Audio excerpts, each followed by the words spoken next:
नमस्कार दोस्तों, पुनः स्वागत करते हैं आपके अपने YouTube चैनल नवोदन क्लासेस के इस प्लेटफॉर्म पर। दोस्तों, हम लोग इस प्लेटफॉर्म के माध्यम से ग्रामीण प्रवेश पढ़ रहे हैं और ये ग्रामीण प्रवेश हम लोग उत्तर प्रदेश लेखपाल भर्ती के लिए पढ़ रहे हैं। दोस्तों, पिछली क्लास में हम लोगों ने राजस्व लेखपाल के बारे में, इसके बाद हमने चकबंदी के बारे में बताया था। आज हम लोग भारत सरकार के द्वारा निकाली जाने वाली या फिर चलाई जाने वाली महत्वपूर्ण योजनाओं के बारे में पढ़ने जा रहे हैं। तो दोस्तों, सबसे पहले हम समझ लेते हैं केंद्र सरकार की योजनाएं। सबसे पहले तो आप ये समझिए कि कैसे हम पता करें कि ये योजना केंद्र सरकार की है या फिर ये योजना हमारे राज्य सरकार की है। तो सबसे पहले तो इसी में आप समझ लीजिए, जब कभी किसी भी योजना के नाम के आगे या तो लग जाता है राष्ट्रीय, या तो लग जाए राष्ट्रीय, है ना, या फिर राष्ट्रीय योजना है कोई, किसी योजना में राष्ट्रीय नाम लग जाए, या फिर उस योजना में केंद्र नाम लग जाए, क्या लग जाए, केंद्र, या फिर उस योजना में किसी ऐसे शब्द का उपयोग हो जो केंद्र से संबंधित हो, जैसे प्रधानमंत्री, है ना। तो ऐसी योजनाओं को हमें आंख बंद करके यकीन करना है कि वो योजना ऐसी योजना है जो कि केंद्र सरकार के द्वारा चलाई जा रही है। तो चलिए दोस्तों, शुरू करते हैं हम लोग केंद्र सरकार के द्वारा चलाई जाने वाली कुछ महत्वपूर्ण योजना। देखिए, पहली और सबसे महत्वपूर्ण योजना है मनरेगा। देखो, गांव और देहात, शहर, सभी जगह कहां भी कोई भी व्यक्ति कहीं भी रह रहा हो, उस व्यक्ति को अगर प्राथमिक और प्राइमरी रूप से अगर देखा जाए तो सबसे पहले एक ही योजना पता होगी, वो है मनरेगा। इसको हम पहले बोलते थे नरेगा।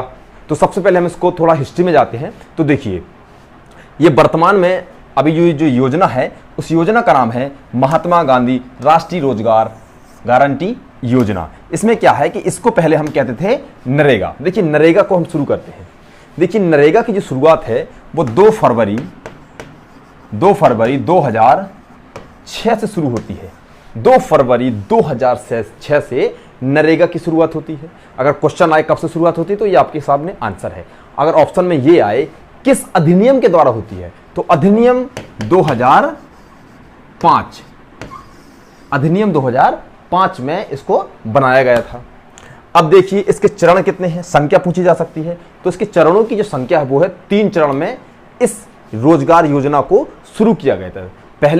पहली योजना में 150 से अधिक गांव को लिया गया, फिर दूसरी इसी प्रकार से भारत के सभी जिलों में चलाने वाली इस योजना को 3 चरणों में लाया गया था। आगे देखते हैं इसके उद्देश्य क्या है। तो देखिए, इसका प्राथमिक जो उद्देश्य है वो ये है कि हम लोग नॉर्मली जानते हैं जो किसान वर्ग होता है वो मुख्य रूप से प्राथमिक कृषि पर निर्भर रहता है।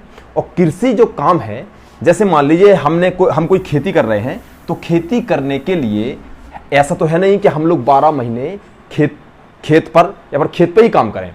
तो देखिए, सबसे पहले बुवाई होती है, मतलब खेत को जोता जाता है, फिर बुवाई होती है, सिंचाई होती है, फसल काटी जाती है। इसके बीच बीच में जो समय मिलता है वो किसान फ्री रहता है, कृषक या मजदूर वर्ग। तो उस जो किसान साल भर जो फ्री रहता है बीच बीच समय में, उसमें सरकार चाहती है कि जनता को रोजगार दिया जाए, जनता को एक मिनिमम रोजगार दिया जाए। तो सरकार ने कहा है इसका जो उद्देश्य है वो ये है कि गांव देहात में रहने वाले व्यक्तियों को 1 वर्ष में 100 दिन का गारंटी रोजगार दिया जाए।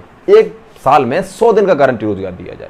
यह मिनिमम फीस रखी जाएगी, इतनी ही मिनिमम फीस है, इससे कम फीस नहीं दी जाएगी। इसके लिए जॉब कार्ड भी बनाया जाता है, जॉब कार्ड में अटेंडेंस होती है, फिर उसके माध्यम से पैसा दिया जाता है। अब क्या है कि अगर 100 दिन का रोजगार नहीं दिया गया तो सरकार की जिम्मेदारी है कि जिसका जॉब कार्ड है उसको 100 दिन का पेमेंट किया जाए। हम लोग देखते हैं कि जैसे ही गर्मी शुरू होने लगती है, वैसे ही क्या होता है कि मनरेगा का काम शुरू हो जाता है। तालाबों की खुदाई कर दी जाती है कि बरसात का मौसम आएगा तो तालाब भर जाएंगे। इसके अलावा खेतों के बगल में भी छोटे छोटे खाने खोद दिए जाते हैं कि बारिश के दिनों में ये खेत की उर्वरकता बढ़ाएं। इस तरह से ये इसका प्रमुख उद्देश्य यही है। देखिए, सरकार का क्वेश्चन आ सकता है कि क्या मान लीजिए हमारे उत्तर प्रदेश में किसी जिले, जैसे मान लीजिए हमारा ही जिला है महोबा जिला में कोई काम हो रहा है, ठीक है। तो किसी व्यक्ति ने कोई काम किया, उसकी जो महीने की रोजगार हुई वो मान लीजिए 5,000 हुई, ठीक, 5,000 में उसको देना पड़ेगा। तो क्वेश्चन ये आ सकता है कि केंद्र सरकार और राज्य सरकार का अंश कितना है। इसका जो पूरा पेमेंट है, पूरे पेमेंट में केंद्र सरकार कितना देगी और राज्य सरकार कितना देगी। तो याद रखिए, मनरेगा में जो अंश निर्धारण है वह केंद्र का है 75% राज्य का है 25%। अगर कभी ये रेशियो में पूछा जाएगा तो रेशियो क्या होगा, 3:1, मतलब 3:1 में इस मनरेगा का पेमेंट किया जाता है। 3 केंद्र 1 राज्य, यही है आपका मनरेगा। तो केंद्र सरकार के द्वारा चलाई जाने वाली एक महत्वपूर्ण योजना। चलिए नेक्स्ट देखते हैं। देखिए राष्ट्रीय ग्रामीण आजीविका मिशन। देखिए राष्ट्रीय ग्रामीण आजीविका जो मिशन है, इसकी सबसे पहले हम ये देखते हैं कि ये है क्या इसका। देखिए सबसे पहले समझते हैं इसको चलाई कब गई है। तो याद रखिए आपको 3 जून 2011 में इसको चलाया गया था।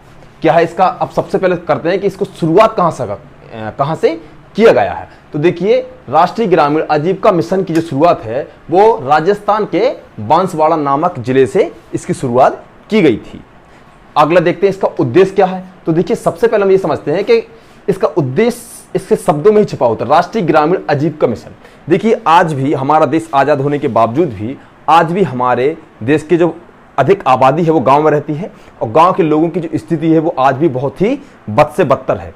तो उस स्थिति को, उससे जो दयनीय स्थिति है उसको बढ़ाने के लिए सरकार समय समय पर ऐसे कुछ स्टेप उठाती है जिससे कि उनका जो स्तर है वो बढ़ता रहे। सामाजिक रूप से स्कूल की जो सुविधाएं हैं वो अच्छी की जाती है, चिकित्सा की सुविधा अच्छी की जाती है, इसके अलावा रोजगार दिए जाते हैं। इस प्रकार से ये काम किए जाते हैं। तो ये है राष्ट्रीय ग्रामीण आजीविका मिशन। चलिए नेक्स्ट देखते हैं प्रधानमंत्री ग्राम सड़क योजना। देखिए भारत का सबसे प्रमुख जो टर्सरी सेक्टर है, टर्सरी सेक्टर में या फिर कोई भी सेक्टर, उसमें सबसे महत्वपूर्ण जो भूमिका निभाता है वो है परिवहन। अगर आपका रोड अच्छा है, आप भी जानते हैं अगर आपको एक स्थान से दूसरे स्थान जाना है तो उस स्थान में ज़्यादातर जो 80 से 90% जो साधन हैं वो रोड पे चलते हैं। आप एरोप्लेन को छोड़ दीजिए और बाकी सभी जो जहाज को छोड़ दीजिए, बाकी सभी जितने भी साधन हैं वो क्या है, रोड पे चलते हैं। अगर आपके रोड अच्छा नहीं है तो आपको 10 किलोमीटर जाने में भी हो सकता है कि आधे से 1 घंटा लगे, और अगर आपका रोड अच्छे हैं तो वो 10 किलोमीटर की दूरी या 5 से 8 मिनट में कंप्लीट कर सकते हैं। इससे क्या होता है, समय के साथ साथ कई चीज़ों का रोजगार, हर चीज़ बढ़ती है। तो परिवहन जो है वो सबसे महत्वपूर्ण है, देश की रीढ़ है ना। तो अब यहाँ से क्या है कि प्रधानमंत्री ग्राम सड़क योजना, माननीय हमारे देश के सबसे प्रसिद्ध जो प्रधानमंत्री रहे हैं उसमें है अटल बिहारी वाजपेयी। तो अटल बिहारी वाजपेयी जी का ये सपना था कि गांव का एक एक गांव हमारे जिला मुख्यालय से अच्छे रोडों से जुड़ा हो और जिला हमारे राजधानी से जुड़ा हो। तो अगर सभी रोड आपस में अच्छे जुड़ जाते हैं तो ये मान लीजिए कि बहुत सी सुविधाएं उपलब्ध हो जाती हैं। किसानों के लिए बहुत जरूरी है, अगर रोड सही है तो किसान आराम से अपना ट्रैक्टर के माध्यम से शहर आबादी मंडी पर अपना जो अनाज है वो ले जा सकता है। तो देखिए सबसे पहले समझते हैं प्रधानमंत्री ग्राम सड़क योजना। तो इसकी शुरुआत जो की थी वो अटल बिहारी वाजपेयी ने की थी। तो अटल बिहारी वाजपेयी जी का जन्मदिन जो है वो 25 दिसंबर को है, 25 दिसंबर को है। और 25 दिसंबर को ही एक और महत्वपूर्ण व्यक्ति का जन्मदिन है, वो है महामना मालवीय जी। मालवीय जी का और अटल बिहारी वाजपेयी जी का जो जन्मदिन है वो एक ही दिन पर है, और इसी दिन इस प्रधानमंत्री ग्राम सड़क योजना की शुरुआत की गई थी 2000। ठीक है, अब क्या है, कब लाई गई, ठीक है, उद्देश्य क्या है इसका। जो प्रमुख उद्देश्य है वो ये है कि गांव के लोगों को शहर के लोगों से जोड़ना, या फिर शहर जैसे सुविधाओं से जोड़ना। अब ये इसके मापदंड क्या है, देखिए इसका मापदंड ये समझिए कि आप खुद सोचिए, अगर आप मैदानी एरिया में रह रहे हैं तो मैदानी एरिया में रहने वाले जो व्यक्ति, जो गांव हैं, अगर वहां की आबादी 500 है तो उसको प्रधानमंत्री ग्राम सड़क योजना से जोड़ दिया गया है। अगर आप नक्सलवादी एरिया या फिर आप पहाड़ी एरिया या फिर आप ऐसे जगह रह रहे हैं जहां पर सुविधाएं क्या है बहुत कम है, लोगों की संख्या कम है, तो वहां पर अगर 250 की संख्या है तो भी वहां पर प्रधानमंत्री ग्राम सड़क योजना को उसमें लगाया जाएगा, उसको लागू चलाई जाएगी। ठीक है, चलिए नेक्स्ट देखते हैं। देखिए इसकी जो प्रमुख है वो आपको उद्देश्य देखना है, इसके इंपोर्टेंट पॉइंट्स को देखना है। ठीक है, चलिए नेक्स्ट देखते हैं। प्रधानमंत्री कौशल विकास योजना आने वाले कुछ समय पहले अगर हम जाएं तो लोगों से आज भी अगर हम पूछते हैं कि भाई क्या कर रहे हो, कुछ काम, कोई नया प्रशिक्षण ले लो, अगर उससे आपने ये पूछा कि कोई कुछ किया है तो उसका आंसर ज़्यादातर ये होगा कि हाँ, हमने प्रधानमंत्री कौशल विकास योजना के अंतर्गत हमने कंप्यूटर को चलाना सीख लिया है, हमने रोजगार लेना कई लोगों ने इसी कौशल विकास योजना के द्वारा कंप्यूटर सीख करके कई लोग अच्छे पोस्ट पर चले गए हैं। और कुछ लोग ये हैं कि ग्रामीण स्तर पर भी छोटे छोटे कंप्यूटर सेंटर खोल लिए हैं। इसके अलावा और भी कई महत्वपूर्ण कंप्यूटर ऑपरेटरों की जहां जरूरत पड़ती है तो इसी के माध्यम से रोजगार उनको मिला है। तो ये प्रधानमंत्री कौशल विकास योजना जो है वो काफी अच्छी योजनाओं में से एक है, आज भी ये चलती है। कौशल विकास योजना की जो शुरुआत है वह 21 मार्च 2015 है। 21 मार्च 2015 को इसकी शुरुआत होती है। देखिए इसकी शुरुआत, इस प्रशिक्षण, देखिए इसमें क्या है कि गांव स्तर के जो लोग हैं, ये फ्री सुविधा है, ये सरकार के द्वारा फ्री सुविधा है, आपको फ्री में कंप्यूटर की जो कई चीजें हैं वो सिखाई जाती हैं। तो चलिए देखिए इसमें लगभग माना जाता है कि 14 लाख लोगों को इसमें इसके द्वारा प्रशिक्षण दिया जा चुका है और भी ये संख्या क्या है दिन पर दिन बढ़ती जा रही है। चलिए नेक्स्ट देखते हैं, प्रधानमंत्री जन धन योजना। देखिए प्रधानमंत्री जन धन योजना का आप सीधा समझिए, आज भी अगर हम अपने बूढ़े बुजुर्ग लोगों से पूछेंगे कि आपका बैंक खाता है तो आज भी ये लोग कहेंगे कि हमारा बैंक खाता नहीं है। और आज से अगर हम 7-8 साल 10 साल पहले जाएंगे तो हम उनसे पूछेंगे, कई और भी नए लोग हैं उनसे भी पूछेंगे ना, तो वो भी ये कहेंगे हमारा अकाउंट नंबर नहीं है। तो सरकार ने ये कहा कि बैंकिंग जो सुविधा है वो बहुत जरूरी है, इसीलिए बैंकिंग सुविधा को हर व्यक्ति से जुड़ना चाहिए। आज से 10 साल पहले ये मान लीजिए बहुत ज़्यादा अधिक संख्या में लोगों के खाते नहीं थे, तो सरकार ने ये कहा कि इससे कई फायदे हैं कि लोगों को बैंक के बारे में पता चले, लोग अपनी सेविंग करना भी जाने और लोगों को इसमें हम कह देंगे बीमा। और दूसरी तरफ देखें तो सरकार को भी फायदा है कि सरकार अगर 7 करोड़ लोगों की रोजगार, 7 करोड़ लोगों के अगर खाता खुलाए और 7 करोड़ लोगों में अगर ये मान लीजिए कि 1-1 हज़ार रुपये भी जमा किया तो ये अरबों की संख्या में पहुंच जाता है रुपया। और ये अरबों की संख्या सरकार एक अच्छी जगह इन्वेस्ट करके जनता को उसको रिटर्न दे सकती है। तो ये भी सरकार की एक पॉलिसी है कि लोगों को भी जोड़ दिया और सरकार ने भी अपना व्यक्तिगत रूप से या फिर सरकार ने ऐसा व्यक्तिगत किया जिससे कि जनता को फायदा है। तो देखिए जनधन योजना, तो देखिए जनधन जो योजना है वो इसकी शुरुआत 28 अगस्त 2014 सरकार जैसे ही बनी, मोदी सरकार 2014 में, तो 28 अगस्त 2014 से इसकी शुरुआत की गई थी। ठीक है, इसका शुभारंभ हुआ 28 अगस्त 2014। इसका उद्देश्य क्या था? इसका प्राथमिक और महत्वपूर्ण उद्देश्य यह था कि गांव की जनता को जिसका खाता नहीं है बैंक में, उन लोगों को बैंक के दरवाजे पर भेजना और उनका खाता खुलवाना। इसका जो प्रमुख उद्देश्य था कि भारत के रहने वाले 7.5 मतलब 7 से 8 करोड़ लोगों के बैंक अकाउंट खुलवाना था। तो पहले दिन, जिस दिन इसकी शुभारंभ हुआ, उस दिन 1 करोड़ लोगों ने, लगभग 1 करोड़ लोगों ने खाता खुलवाया था, क्योंकि इसका प्रमोशन काफी अच्छे ढंग से किया गया था, जनता को बताया था। इसमें 1 रुपए में भी लोगों के द्वारा लोगों का बीमा किया जा रहा था कि 1 रुपए दे आपका बीमा हो रहा है ना। तो ये सब चीजें हैं किसके द्वारा? प्रधानमंत्री जन धन योजना। चलिए नेक्स्ट देखते हैं। देखिए स्वच्छ भारत मिशन। स्वच्छ भारत मिशन, अगर आप कहीं भी स्वच्छता की बात करेंगे तो आपके दिमाग में कहीं ना कहीं एक समय महात्मा गांधी जी आएंगे, क्योंकि महात्मा गांधी जी कहते थे अगर आप कहीं भी रह रहे हैं तो आपका मकान, कमरा से लेकर कपड़े, यहां तक कि आपकी शौचालय भी आपके हाथों खुद के द्वारा करनी चाहिए। तो जो महात्मा गांधी जी थे वो स्वच्छता के लिए बहुत ज्यादा जागरूक करते थे लोगों को। तो देखिए स्वच्छता भारत मिशन, देखिए स्वच्छ भारत मिशन के द्वारा हमारे देश में काफी प्रभाव पड़ा है। लोग आज से 10 साल पहले देखें तो आज से 10 साल पहले जाएं तो बहुत गंदगी रहती थी, अब वर्तमान में काफी सफाई रहती है, लोग भी इसके प्रति जागरूक हैं। और जब कोई मिशन योजना चलाई जाती है तो लोग भी उसको देखते हैं। और भारत में अगर कोई योजना असफल होती है तो उसका प्रथम और सबसे प्रमुख कारण होता है कि अशिक्षा। अगर आप शिक्षित हैं तो आशा करते हैं कि आप कपड़े साफ पहनेंगे, आप आसपास का माहौल साफ रखेंगे, लोगों को आप 2-4 फ्री में ज्ञान भी दे सकते हैं। अगर आप अशिक्षित हैं, शिक्षित नहीं हैं, तो ज्ञान तो आप ज़्यादा दे देंगे, पता चले वो खुद ही इंप्लीमेंट नहीं कर रहे हैं, है ना। तो सबसे ज़्यादा जरूरी है तो कोई भी योजना के लिए कि आप कितने योग्य हैं, आप कितने शिक्षित हैं। अगर शिक्षित लोग आपस में बैठते हैं तो शिक्षित जैसी ही बात करेंगे, अशिक्षित लोग अगर बैठेंगे तो वो आशा करते हैं कि अशिक्षित जैसी बात ही करेंगे। कि स्वच्छ भारत मिशन की जो शुरुआत है तो महात्मा गांधी जी के जन्म दिवस पर 2 अक्टूबर 2014, मतलब मोदी सरकार के बनते ही उसी वर्ष 2 अक्टूबर 2014 को स्वच्छ भारत मिशन की शुरुआत की गई थी। इसका जो उद्देश्य था वो ये था कि भारत में स्वच्छता रहे, भारत में हर तरफ साफ सुथरा रहे। इसके लिए ये कहा गया था कि इसका एक प्रथम उद्देश्य वो ये है कि मोदी सरकार 2 अक्टूबर से 2 अक्टूबर 2002 अक्टूबर 2014 से 2 अक्टूबर 2019 तक पूरी तरह से इन 5 सालों में ये चाहती थी सरकार कि जो शौच बाहर करते हैं उसको पूर्णता से क्या कर दिया जाए, बंद कर दिया है। हर घर में शौचालय बनाया जाए, इस तरह की कुछ योजना चलाई गई थी, है ना, जो कि काफी हद तक सक्सेस हुई है, लेकिन काफी हद तक ये सक्सेस नहीं हुई है। चलिए नेक्स्ट देखते हैं।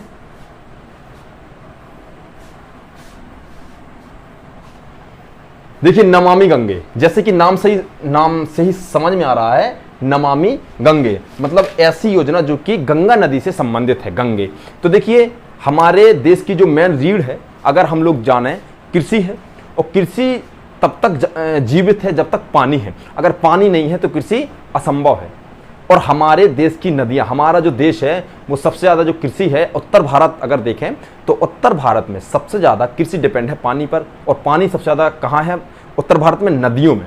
तो नदियाँ सबसे ज़्यादा महत्वपूर्ण हैं। भारत की अर्थव्यवस्था जो चल रही है वो नदियों के आधार पर चल रही है, नदियों से ही चल रही है। तो नदियों को अगर हम साफ सुथरा, नदियों को अगर हम जीवित नहीं रखेंगे, और जीवित रखने का मतलब ये नहीं है कि हम उनको कुछ जीवन डालें। जीवन का मतलब ये है, जीवित का मतलब ये है कि हम उनको साफ सुथरा रखें, हम उनकी इज्जत करें, हम उसमें कूड़ा करकट ना डालें, हम उसमें केमिकल चीज़ें ना डालें। तो इसके लिए सरकार ने जून 2014 में, सरकार बनती ही जून 2014 में नदियों को साफ करने के लिए योजना बनाई। नदियों को साफ करने के लिए योजना बनाई जून 2014 से, नमामि गंगे। आपको ये जानकर आश्चर्य होगा कि जब ये योजना चलाई गई तो काफी करोड़ों लाखों रुपए इस पर खर्च किए गए। खर्च करने के बाद जब रिजल्ट देखा तो पता चले कि ये गंगा नदी पहले की अपेक्षा और ज्यादा गंदी हो गई। मतलब इस नमामि गंगे का जो इंप्लीमेंट है वो बहुत बेकार तरीके से हुआ है। तो इसका जो रिजल्ट है बहुत ही बेकार था, है ना। अब वर्तमान में काफी स्तर पर देखो, जब भी व्यक्ति शिक्षित होगा वो अपना काम करना शुरू कर देगा, जहां व्यक्ति अशिक्षित होगा वहां पर भी वो अपना काम शुरू कर देगा। लेकिन बस अंतर ये है कि शिक्षित व्यक्ति ऊपर तरफ जाने की सोचेगा, ये नीचे तरफ। इसलिए शिक्षा बहुत ही जरूरी है किसी भी चीज के लिए, सरकार के लिए, व्यक्तिगत हित के लिए भी। चलिए नेक्स्ट देखते हैं, प्रधानमंत्री रोजगार सृजन कार्यक्रम। देखिए प्रधानमंत्री रोजगार जो सृजन कार्यक्रम है वह मुख्य रूप से हम ये समझते हैं कि ये 2 कार्यक्रम के द्वारा चलाया गया था। प्रधानमंत्री रोजगार सृजन योजना, यह मुख्य रूप से प्रधानमंत्री की रोजगार योजना, प्रधानमंत्री रोजगार योजना, इसके अलावा ग्रामीण रोजगार सृजन कार्यक्रम, 2 महत्वपूर्ण कार्यक्रम को मिलाकर के मर्ज करके प्रधानमंत्री रोजगार सृजन योजना कार्यक्रम चलाया गया था। इस कार्यक्रम को चलाने के लिए 15 अगस्त 2008 15 अगस्त 2008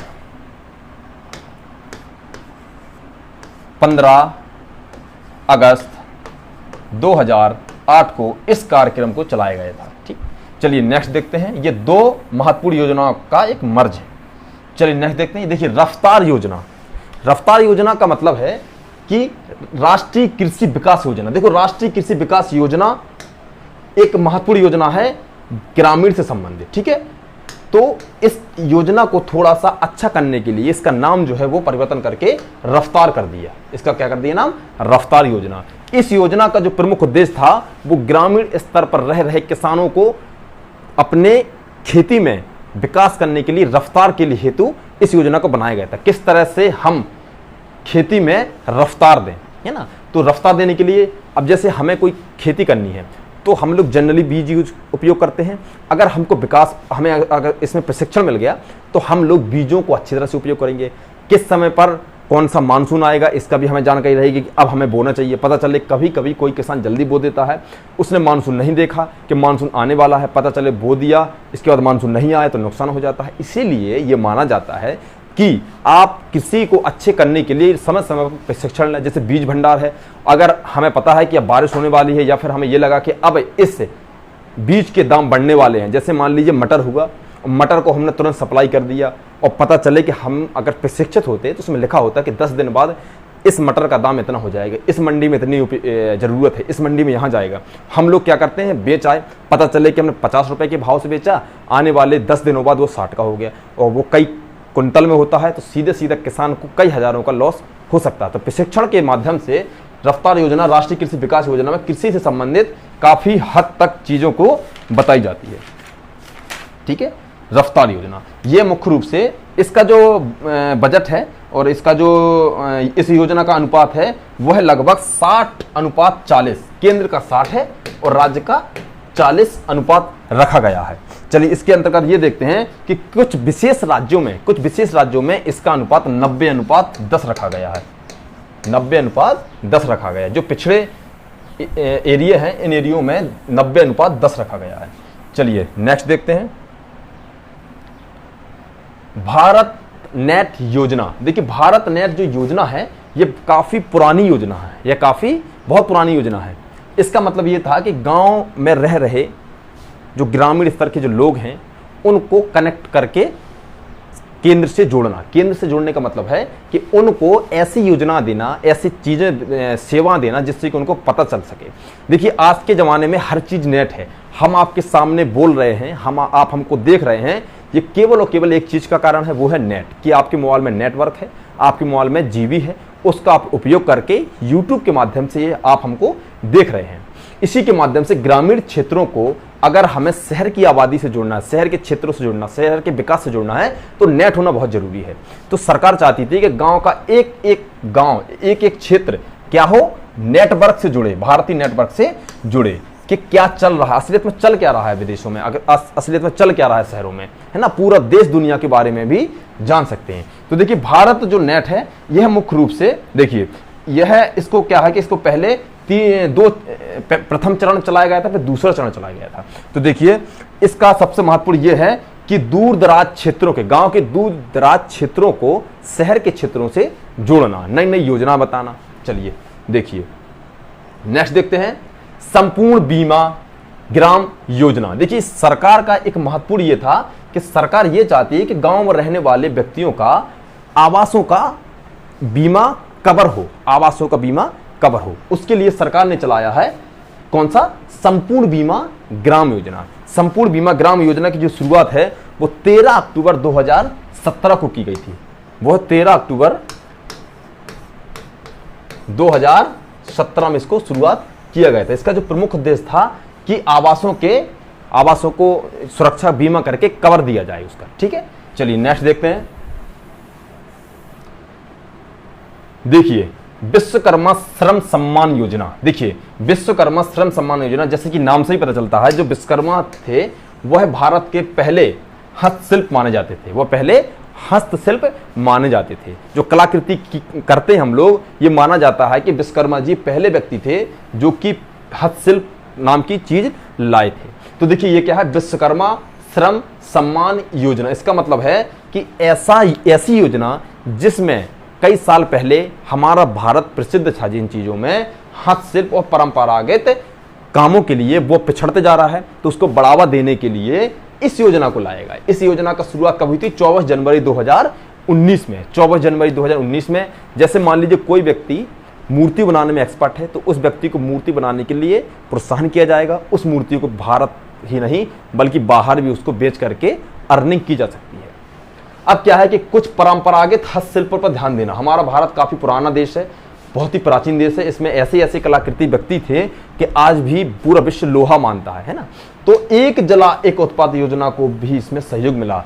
क्या है कि सरकार ने एक योजना और महत्वपूर्ण चलाई थी कि एक जिला एक उत्पाद। इसका मतलब क्या है, अगर कोई जिला किसी चीज में प्रसिद्ध है तो वहां उसका उत्पादन किया जाए, है ना। जैसे कालीन है तो मिर्जापुर में बहुत अच्छी कालीन बनाई जाती है, तो अच्छा है कि कालीन को और अच्छी तरह से उत्पादन किया जाए कि जो मिर्जापुर जो जिला है वो कालीन के लिए हमेशा प्रसिद्ध रहे, है ना। तो इसके लिए एक जिला एक उत्पाद योजना में भी इसका हेल्प की जाए कि मतलब परंपरागत हस्तशिल्प जैसे चीजों पर ध्यान दिया जाए। चलिए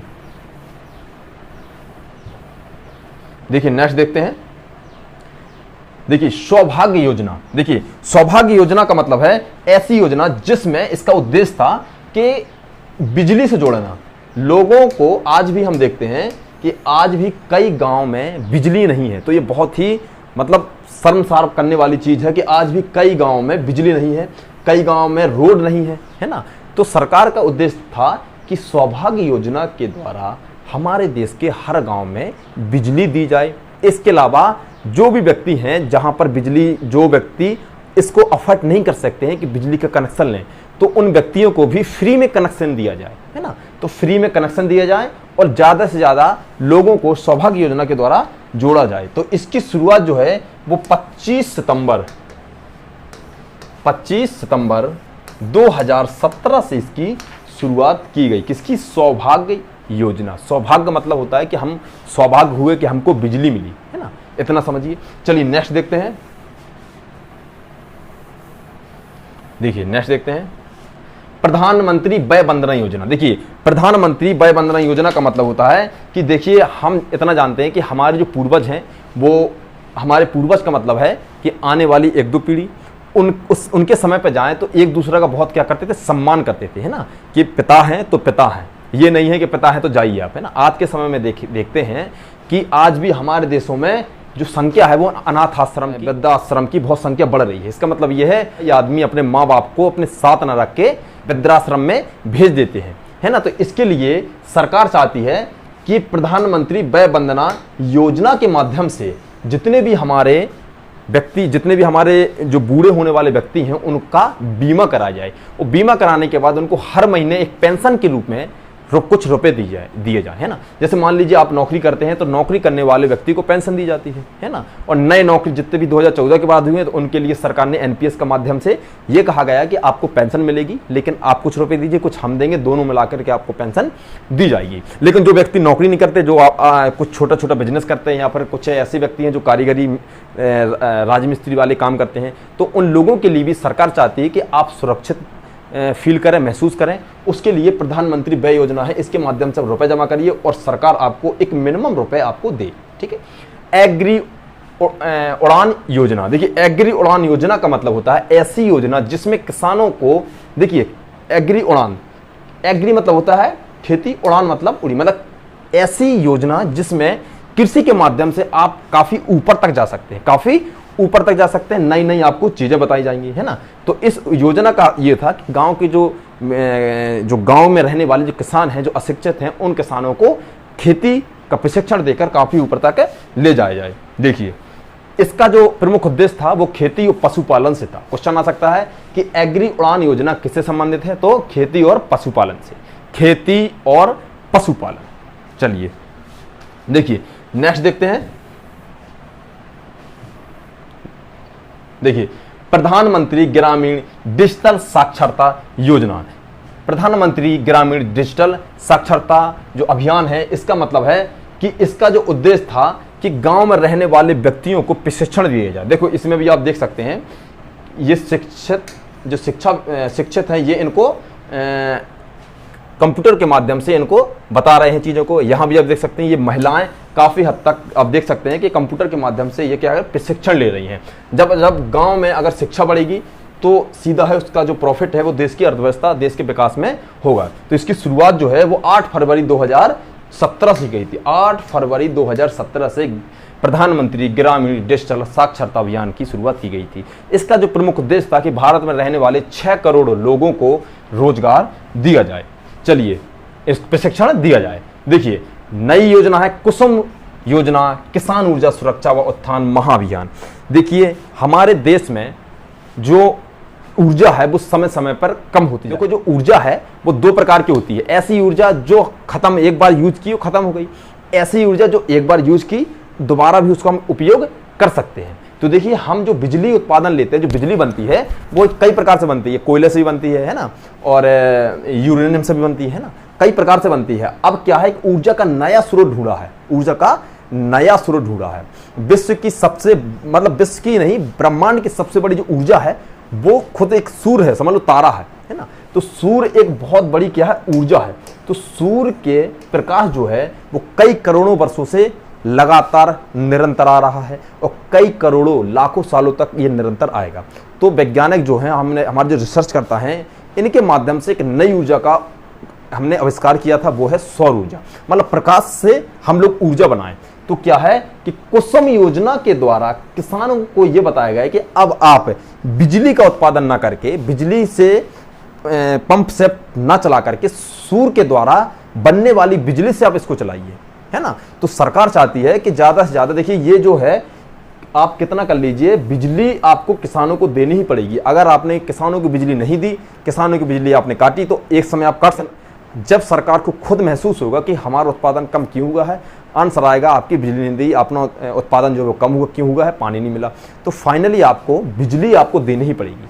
तो बिजली को देने के लिए सरकार ने एक दूसरा ऑप्शन सोचा है, क्यों ना हम सूर्य से निकलने वाली ऊर्जा से इसको बनाएं। देखिए इसको 2022 तक लगभग 3 करोड़ पंप सेट को डिजिटल के माध्यम से जोड़ना है। तो देखिए 3 करोड़ पंप सेटों को जोड़ना है। इसका जो प्रमुख उद्देश्य है कि भारत में जो ऊर्जा है वो लिमिटेड है, कोयला है वो एक लिमिटेड एरिया पर है। अगर हमको कोयला और चाहिए है तो हम विदेशों से खरीदेंगे, और विदेशों से अगर हम खरीदेंगे तो सीधा है देश की अर्थव्यवस्था पर प्रभाव पड़ेगा। तो कुसुम योजना का जो उद्देश्य है वो है पंप सेटों को दूसरी ऊर्जा, सौर ऊर्जा के माध्यम से उसको करना। चलिए, प्रधानमंत्री उज्ज्वला योजना। प्रधानमंत्री उज्ज्वला योजना एक महत्वपूर्ण योजना है जो कि भारत में रहने वाली घरेलू गृहिणी महिलाओं के लिए चलाई जाने वाली महत्वपूर्ण योजना थी। इस योजना का ये था कि हम देखते हैं कि आज भी महिलाएं जो हैं वो चूल्हे में रोटी बनाती हैं, लकड़ी और कंडे के माध्यम से बनाती हैं, है ना।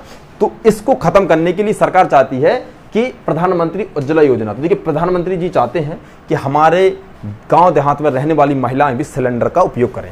तो हाँ, ये बात बिल्कुल सही है कि सरकार के द्वारा इन सिलेंडरों को दिया गया, महिलाओं ने उपयोग किया, है ना। इसको सर्वप्रथम 1 मई 2016 से शुरू किया गया था। इस योजना को 1 मई 2016 से शुरू किया गया था। इसको उत्तर प्रदेश के बलिया जिले से इसकी शुरुआत हुई थी, है ना। इसका उद्देश्य क्या है कि ग्रामीण क्षेत्र में रहने वाली महिलाएं दूसरी ऊर्जा को छोड़कर के गैस सिलेंडर वाली ऊर्जा का उपयोग करें। लेकिन दिक्कत यह है कि अभी सिलेंडर के दाम 1000 रुपए के लगभग हो गए हैं। तो जो महिलाएं 1000 रुपए में पूरा अपना महीने भर का खर्च चलाती थी लकड़ी के माध्यम से, कंडे उपले के वजह से, अब वो दोबारा महिलाएं कोई भी गैस सिलेंडर भरवाने के लिए नहीं है। तो उज्ज्वला योजना काफ़ी हद तक सक्सेस हुई है, लेकिन गैस सिलेंडर के दाम बढ़ने से यह योजना काफ़ी अभी ढीली पड़ी हुई है। चलिए नेक्स्ट देखते हैं, आत्मनिर्भर भारत। देखिए आत्मनिर्भर भारत का मतलब होता है, प्रधानमंत्री जी चाहते हैं कि हम अपने देश, अपने भारत को ऐसा बनाएं जो कि आत्मनिर्भर हो। आत्मनिर्भर का मतलब है कि हमें किसी दूसरे देश से कोई चीज लेने की जरूरत ना पड़े, हमें किसी दूसरे देश के सामने हाथ फैलाने की जरूरत ना पड़े। तो इस योजना की शुरुआत 12 मई 2020 से हुई थी। 12 मई 2020 से हुई थी। देखिए मोदी जी भी कह रहे हैं कि हम आत्मनिर्भर बनेंगे, हो चाहे ना हो लेकिन बनेंगे, है ना।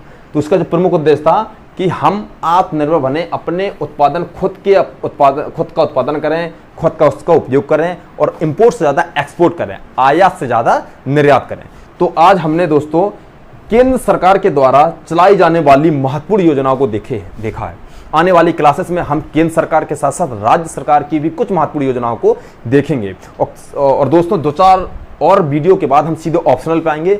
ऑप्शनल का मतलब उसमें कम समय में अधिक से अधिक चीज़ों को हम देखेंगे और हम उसी में ग्रामीण परिवेश को साथ और यूपी स्पेशल को भी साथ लेकर चलेंगे। तो चलिए दोस्तों, बने रहिए। धन्यवाद।